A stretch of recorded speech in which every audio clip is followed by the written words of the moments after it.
என்ன பார்த்து நாயின்னு சொல்றியா?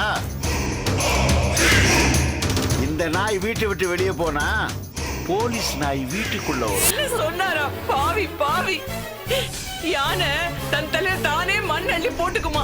ஆத்திரமும் கோவமும் நம்ம மேல திரும்பும். சாவு வீட்ல தேவையில்லாத பிரச்சனை வரும். பிரச்சனை வந்தா போலீஸ் வரும். நல்லதா இருந்தாரு. என்ன சொல்றது? நான் அவசரமா மார்ச்சரிக்கு போயிட்டு இருக்கேன்.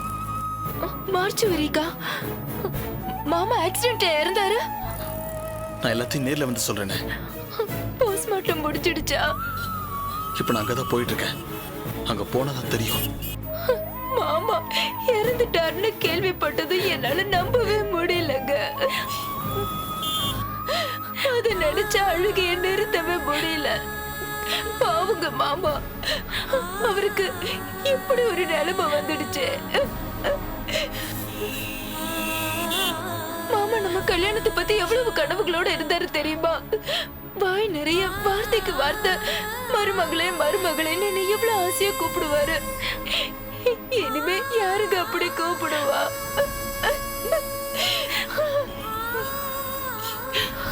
அமுதா, குடு போன குடு, நான் மாப்பிள்ளை கிட்ட 2 வார்த்தை பேசுறேன். மாப்பிள்ளை மாப்பிள்ளை இப்படி ஆயிடுச்சே மாப்பிள்ளை. அப்பா இப்படி எல்லாரையும் அனாதையாக்கிட்டு போயிட்டாரு. ஐயோ, நினைச்சாவே நெஞ்சே வெடிச்சிரு போல இருக்கு மாப்பிள்ளை. இந்த கல்யாண ஏற்பாடு நடந்தா எங்க அம்மாவோட தாலி இறந்துரும், எங்க அம்மாவோட தாலி இறந்துரும்னு உங்க பொண்ணு அடிக்கடி சொல்லிட்டு இருப்பா. ஆனா இப்ப தாலி இருந்தது அவங்க அம்மாவுக்கு இல்ல, எங்க அம்மாவுக்கு தான்.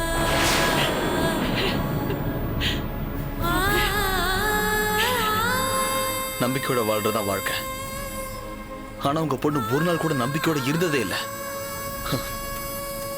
ஆரம்பத்துல இருந்து எல்லாத்தையுமே நெகட்டிவா தான் பார்த்தாவ. அப்படி நடந்துருச்சு. அப்படி நடந்துரும் இப்படி நடந்துரும் அபசகுணமாவே ஆரம்பத்துல இருந்து பேசிட்டு இருந்தா. இப்ப அதே மாதிரி நடந்துருச்சு. எப்போ பார்த்தாலும் கல்யாணத்தை நிறுத்திருங்க, அம்மாவோட தாலி இறந்துரும் பேசிட்டே இருந்தா. இப்போ அவ பேசின மாதிரி நடந்துருச்சு. ஆனா அவ என்ன நினைச்சு சொன்னாலும் எங்க அம்மா கழுத்துல தாலி இறங்கிடுச்சு. கல்யாணத்தை நிறுத்து நிறுத்துன்னு அபசகுணமா பேசிட்டு இருந்தா. இனி அது என்ன ஆக போகுதுன்னு தெரியல. எங்க அப்பாவே போயிட்டாரு. இனி எங்க அம்மா என்ன சொல்ல போறாங்கன்னு தெரியல. இதை பத்தி பேசுற நிலைமையில நான் இல்ல. எல்லாருமே ரொம்ப நொந்து போயிருக்கோம். இழக்க கூடாது, இழந்துட்டோம். நான் வச்சிடறேன்.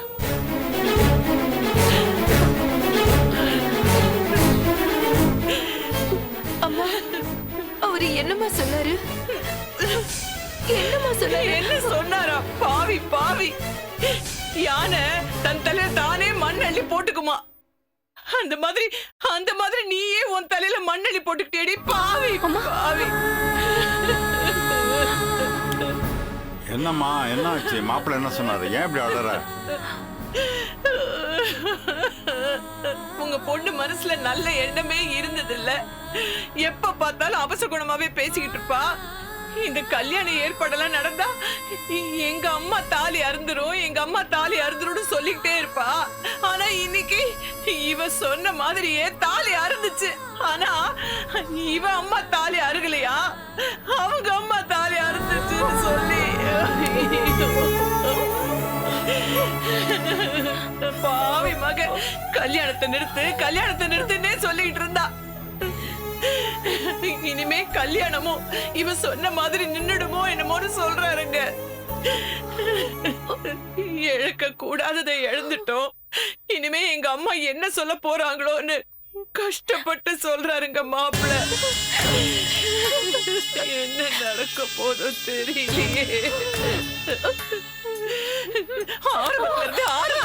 அபசகுணமா பேசாதன்னு சொன்னேன். கேட்டாளடி இவ? இப்ப பாத்தியா, உன் கழுத்துல விழ வேண்டிய 3 முடிச்ச கேள்விக்குறி ஆயிடுச்சடி பாவி. நீ என்னைக்கு நல்ல விதமா பேசிருக்க? எப்ப பார்த்தாலும் அபசகுணமாவே பேச வேண்டியது. மாப்பிள்ள சொன்ன மாதிரி தாலி அறுந்துரும் பேசிக்கிட்டு இருந்தாங்க உங்க மக. இப்ப பாத்தீங்களா? இப்ப தாலி அறுந்தே போச்சு. நீ நினைச்ச மாதிரியே நடக்குதுடி, நடக்குது. ஏம்மா, கல்யாணத்தை பத்தி பேசுற நேரமா இது? உடனே சிவா வீட்டுக்கு கிளம்பலாம் வாங்க. ஆமா, அப்படியே தொங்க தொங்க தாலியை கட்டிக்கிட்ட பாரு. மாமனாரா மாமனாரு பைத்தியக்காரி. ஏடி ஏடி, மருமகங்கிற முறையில எல்லாத்தையும் முன்னாடி நின்னு செய்யறதுக்கு என்னடி இருக்கு? உனக்கு என்ன யோகிதை இருக்கு? மாமா மாமான்னு வாய்க்கிழியே சொல்றியே, அதெல்லாம் வெறும் வாய் வார்த்தையாவே போயிடுச்சேடி. என்ன அப்படியே பாத்துக்கிட்டு இருக்க? நான் சொல்றதுல ஏதாவது தப்பு இருக்கா? சொல்லு சொல்லு. இங்க பாரு, எதுவா இருந்தாலும் பேசி ஒட்ட வைக்க பாக்கணும்டி. பிரியறது பிரிக்க வைக்கிறதெல்லாம் வாழ்க்கையே இல்லடி. ஐயோ, எத்தனை பிரச்சனைடி, ஒன்னா ரெண்டா. எல்லாத்தையும் தாண்டி கல்யாணம்னு ஒரு முடிவுக்கு வந்துச்சு. பாவி மனுஷன், இந்த நேரத்திலயா போய் சேரணும் அந்த ஆளு? ஐயோ ஐயோ, என் தங்கமான மாப்பிள்ள கூட இப்ப வேண்டா வெறுப்பா பேசுறாரு. எங்க அந்த மனுஷனே இப்படி பேசினா மத்தவங்க எல்லாம் எப்படி எல்லாம் பேசுவாங்க? அதெல்லாம் பேசுறதுக்கு இதுவாமா நேரம். கிளம்பு தங்கம். தகவல் தெரிஞ்சு இது வரைக்கும் போகலன்னா சம்பந்த வீட்டுல தப்பா நினைக்க மாட்டாங்களா? கிளம்பு. என்னங்க நீங்க, கல்யாண வீடோ சாவு வீடோ எல்லாமே நடந்து முடிஞ்சதுக்கு அப்புறம் யாரு வந்தாங்க யார் யார் போனாங்கன்னு பேசுவாங்க. யார் யார் எப்ப வந்தாங்க எப்ப போனாங்கன்னு பேசுவாங்க, யோசிப்பாங்க. நடக்கும் போது யார் வந்தாங்க யார் போனாங்க எல்லாம் பார்க்க மாட்டாங்க. வாழ்வோ சாவோ நடக்கிறது நடக்கட்டும்னு மறு நிமிஷமே லாப நஷ்ட கணக்க பார்க்க ஆரம்பிச்சிருவாங்க மனுஷங்க. இப்ப நீ என்னமா சொல்ல வர? என்ன சொல்லணும்டி? இப்ப நான் என்ன சொல்லணும்? இங்க பாருடி, பொண்ணு சொல்ற, நீ நல்லா கேட்டுக்க. சாவு வீடுனா 4 நல்லவங்களும் வருவாங்க, 4 கெட்டவங்களும் வருவாங்க. கொஞ்ச நேரத்துக்கு முன்னாடி நீ சொன்னியே, நான் அந்த வீட்டுக்கு மருமகளா போக போற யோகம்தான். மாப்பிள்ளையோட அப்பா 20 வருஷம் கழிச்சு குடும்பத்தோட ஒண்ணு சேர்ந்துட்டாருன்னு ஆசையா சொன்னியே. அப்படி சொன்ன அதே வாய் மகராசி மருமகளா வர இருந்த நேரம், ஐயோ அவ கழுத்துல தாலி ஏறத்துக்குள்ளேயே மாமியார் தாலியை அறுத்துட்டு நிக்கிறாளேன்னு குத்தி காட்டி பேசுவாங்கடி. அவங்களுக்கெல்லாம் நீ என்ன பதில் சொல்லுவ? சொல்லு, ஒண்ணுதானே கேக்குறேன். மாப்பிள்ளையோட அக்கா கங்கா இருக்காளே, அவ என்ன லேசுப்பட்டவளா இல்ல லேசுப்பட்டவளான்னு கேக்குறேன். ஐயோ, அவ சும்மாவே என்னெல்லாம் ஆட்டம் ஆடினாங்க. இப்போ இது ஒண்ணு கிடைச்சிருச்சு உடனே எப்படி எல்லாம் கல்யாணத்தை நிப்பாட்டலான்னு பாப்பா. சும்மாவே அவ அந்த ஆட்டம் ஆடுவா. இப்போ அவங்க அப்பா வேற இறந்து போயிட்டாரு. இனி என்னெல்லாம் ஆட்டம் ஆட போறாளோ கடவுளே கடவுளே. அவ ஒப்பு தாம்பூலத்துக்கே 1000 பிரச்சனையை இழுத்தவ. ஐயோ, இப்ப ஒப்பாரி வச்சான்னு வச்சுக்கங்களே, என்னெல்லாம் பிரச்சனை இழுப்பான்னு தெரியலையே. இங்க பாருங்க, நான் சொல்றேன், இது எல்லாத்துக்கும் தயாராயிதான் நாம அங்க போகணும். சாவு வீட்டுல ஏதாவது பிரச்சனை ஆகும்னு யோசிக்கிறியாம்மா? ஆகும்னு சொல்லலைங்க, ஆகலாம். அப்படி ஆச்சுன்னு வச்சுக்கோங்களேன், நாம அங்க இருந்து சமாளிக்க தயாரா இருக்கணும். புரியுதா? இவதான் இருக்காளே மெத்த படிப்பு படிச்ச மேதாவி, எல்லாத்துக்கும் முந்திரி கொட்ட மாதிரி வந்து நிப்பாளே. இப்பவே சொல்லிடுங்க, நீங்களே அவகிட்ட சொல்லிடுங்க. எதுவா இருந்தாலும் இனிமே நான் பேசிக்கிறேன், வேற யாரும் வாயே திறக்க கூடாது. புரியுதா? அப்படின்னா சாவு வீட்டுக்கு கிளம்புங்க, இல்லன்னா இங்கேயே உட்காருங்க.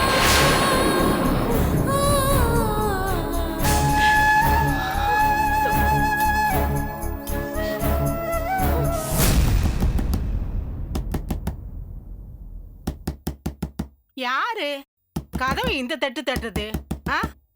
வர வர வர வர வர என்ன அவசரம்? யாரது? டேய் டேய் டேய் நில்லுடா.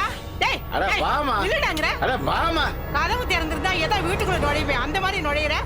அம்மா வாயை மூடு. யாருக்கு யாருடா அம்மா? போடா வெளியே போடா. ஒரு பிச்சைக்காரனை வீட்டுக்குள்ள விட்டாலும் விடுவேனே தவிர என்ன கொல்ல துணிஞ்ச துரோகியை விடவே மாட்டேன்டா. போடா வெளியேங்கிற. அம்மா, நான் சொல்ல வந்த விஷயத்தை கேளுமா. போடா வெளியே. சும்மா புலம்பாத. நான் ஒன்னும் உன்னோட சொந்தம் கொண்டாடுறதுக்கு உன் வீட்டு சாப்பாடும் சாப்பிட வரல. நீ எனக்கு முக்கியம் இல்லடா, தனக்கோடி தான் முக்கியம். அவன் என் பக்கத்தில் இருந்தா போதுன்னு பெருமையா சொன்னல. அந்த தனக்கோடி இப்போ ரொம்ப தூரத்துக்கு போயிட்டான். என்னடா சொல்ற? தனக்கோடி செத்து சிவலோகம் போயிட்டான். செத்து போயிட்டானா? தூக்கு போட்டு தற்கொலை பண்ணிக்கிட்டான்.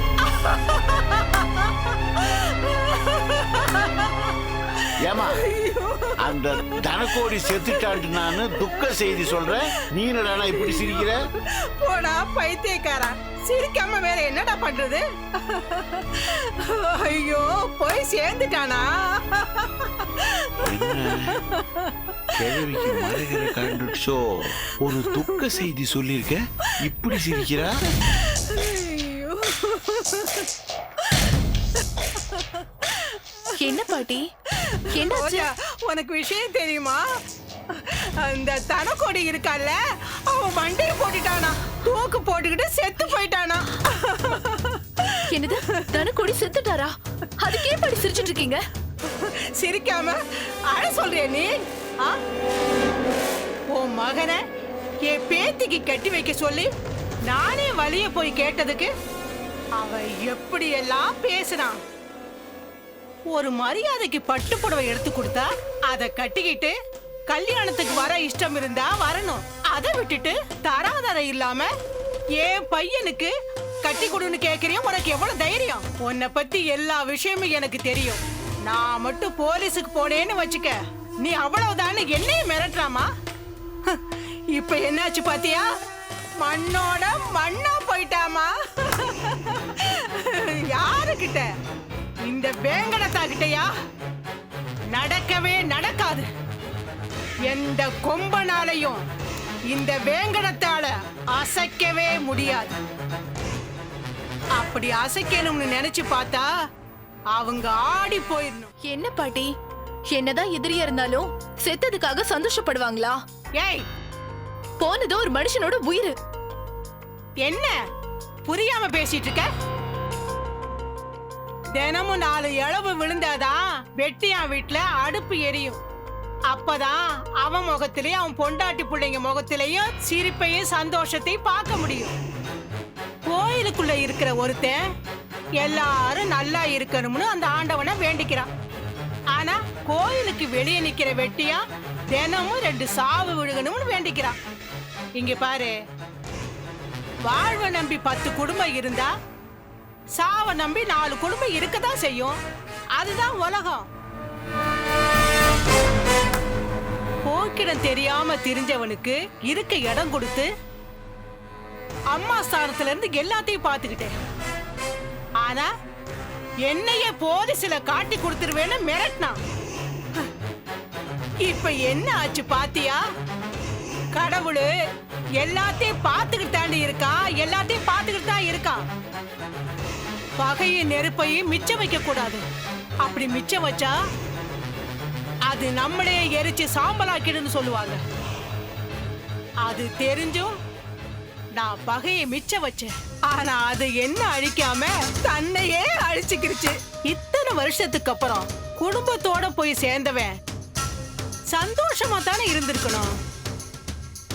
மகனுக்கு கல்யாணம்னு பத்திரிக்கை வேற வச்சுட்டு போனா, சந்தோஷமா தான் பேசினா, என்கிட்ட சவால் வேற விட்டா. அப்படி இருந்தவன் எதுக்கு நீ தூக்க மாட்டிட்டு சாகணும்? இல்ல இல்ல, இதுல ஏதோ விஷயம் இருக்கு. ஆனா அது என்னன்னு தான் புரியல. அதான் எனக்கும் புரியல. தனக்கோடி இப்ப பழைய மாதிரி இல்ல. இனிமேல் குடும்பம் தான் எல்லான்னு 24 மணி நேரமும் வீடே கதின்னு கிடந்தான். வீட்டை விட்டு வெளியே போக தேவையில்லாம அவனை குழந்தை மாதிரி கண்ணுக்குள்ளே வச்சு அந்த அம்மா பார்த்துக்கிட்டாங்க. அப்படி இருந்த தனக்கோடிக்கு தூக்கு மாட்டி சாகிற அளவுக்கு அப்படி என்ன அவசியம்? வெளிப்பார்வைக்கு அவருக்கு என்ன ராஜா மாதிரி இருக்கான்னு சொல்லுவாங்க. ஆனா அவங்கவுங்களுக்குள்ள பிரச்சனை அவங்கவுங்களுக்கு தான் தெரியும். அதுவும் வாசம் தாமா. அவன் பிரச்சனை அவனுக்கு தான் தெரியும். என்ன இருந்தாலும் நீயும் தனக்கோடியும் தாயா புள்ளியா பழகினவங்க. அவன் நல்லவனோ கெட்டவனோ, எதிரியோ நண்பனோ, செத்துட்டான். பழகின பாவத்துக்கு போய் பார்க்கணும்ல. கடைசியா ஒரு தடவை போய் முகத்தை பார்த்துட்டு மரியாதைக்கு ஒரு மாலையை போட்டு வந்துருவோம். எனக்கு தனக்கோடி வீடு நல்லா தெரியும். வாங்க போலாம். ஆமாண்டா, ஒரு காலத்துல அவன் எனக்கு எவ்வளவோ செஞ்சான். நானும் பதிலுக்கு அவனுக்கு எவ்வளவோ செஞ்சுட்டேன். செத்ததுக்கு அப்புறம் நல்லவனும் இல்ல கெட்டவனும் இல்ல, வெறும் போனந்தான். போனவனை இன்னொரு தடவை பார்க்க போறோம், கூட பழக போறதும் இல்ல. நீ சொல்றது சரிதான்டா. கடைசி தடவையா அவன் முகத்தை பார்த்துட்டு ஒரு மாலையை போட்டுட்டு வந்துருவோம். வேணாம் பாட்டி, அவர் சாவுக்கு போக வேண்டாம். ஏய், என்னடி சொல்ற? சாவுக்கு போக வேண்டாமா? ஆமா பாட்டி. ஏமா அப்படி சொல்ற? ஏன் தனக்கோடி சாவுக்கு போக வேண்டாம்னு சொல்ற? தனக்குடியோட சாவுக்கு நம்ம 3 பேரும் போய் நிப்போம். அங்க ரஞ்சினியும் உங்க அப்பா ராஜரத்னமும் வருவாங்க. ரஞ்சினி செத்து போன தனக்கோடியோட முகத்தை பார்த்த உடனே இவன் தான் என்ன கொலை பண்ண முயற்சி பண்ணான்னு விஷயத்த போட்டு உடைப்பா. சாவுக்கு வந்த எல்லாரும் அதிர்ச்சி அடைவாங்க. மகளை கொல்ல பார்த்தவன்னு தெரிஞ்ச உடனே ராஜரத்னத்துக்கு ஆத்திரமும் கோவமும் வரும். அந்த சமயத்துல ராஜரத்னத்தோட கண்ணுல பட்டோம்னா தனக்கோடி நம்ம வீட்டுல வச்சு பார்த்தது அவனுக்கு ஞாபகம் வரும். ஆத்திரமும் கோவமும் நம்ம மேல திரும்பும். சாவு வீட்டுல தேவையில்லாத பிரச்சனை வரும். பிரச்சனை வந்தா போலீஸ் வரும். போலீஸ் வந்தா என்ன ஏதுன்னு துருவி துருவி விசாரிப்பாங்க. இதெல்லாம் நடக்காம இருக்கணும்னா நாம அங்க போக கூடாது. அதனாலதான் நான் சொல்றேன் தனக்கோடி சாவுக்கு நம்ம போக கூடாதுன்னு. ஆஹா, ஐயோ ஐயோ ஐயோ, சரியா சொன்னடி கண்ட. என்ன மூளை, என்ன மூளை. என் பேத்தி எப்படி எல்லாம் யோசனை பண்றா. நான் ஒருத்தி சுத்த மரமண்ட. இதெல்லாம் எனக்கு தோணாம போச்சு பாத்தியா? கொஞ்சம் கூட யோசிக்காம சாவு வீட்டுக்கு போயிருந்தோம்னா என்ன நடந்திருக்கும்? அப்ப நீ சாவு வீட்டுக்கு வரலையாமா? ஏண்டா, முதல்ல நீ என்ன கொல்ல பார்த்த, விஷயம் தெரிஞ்சது நான் உன்னை துரத்தி விட்டேன். இப்ப தனக்கோடி சாவு விஷயத்த சொல்ற மாதிரி வீட்டுக்குள்ள நுழைஞ்சு என்ன அங்க கூட்டிட்டு போய் ரத்தனத்துக்கிட்ட மாட்ட விட்டு நாங்க 2 பேரும் சண்டை போடுறத நீ வேடிக்கை பார்க்கணும்னு நினைக்கிற. இந்த பார், இந்த அளவுக்கெல்லாம் கிரிமினலா யோசனை பண்ண எனக்கு தெரியாது. தனக்கோடி செத்துட்டான்னு தகவல் தெரிஞ்ச உடனே உங்ககிட்ட சொல்லணும்னு வந்தேன். மற்றபடி நீ நினைக்கிற மாதிரி நான் ஏதோ திட்டம் போட்டெல்லாம் தனக்கோடி சாவுக்கு உன்னை அழைச்சிட்டு போலான்னு நான் வரல. ஏதாவது ஒரு சாக்கு சொல்லிட்டு வந்து ஒட்டிக்கலான்னு பாக்குறியா? வெளிய போடா நாயே. என்ன பார்த்து நாயின்னு சொல்றியா? இந்த நாய் வீட்டை விட்டு வெளியே போனா போலீஸ் நாய் வீட்டுக்குள்ள வரும்.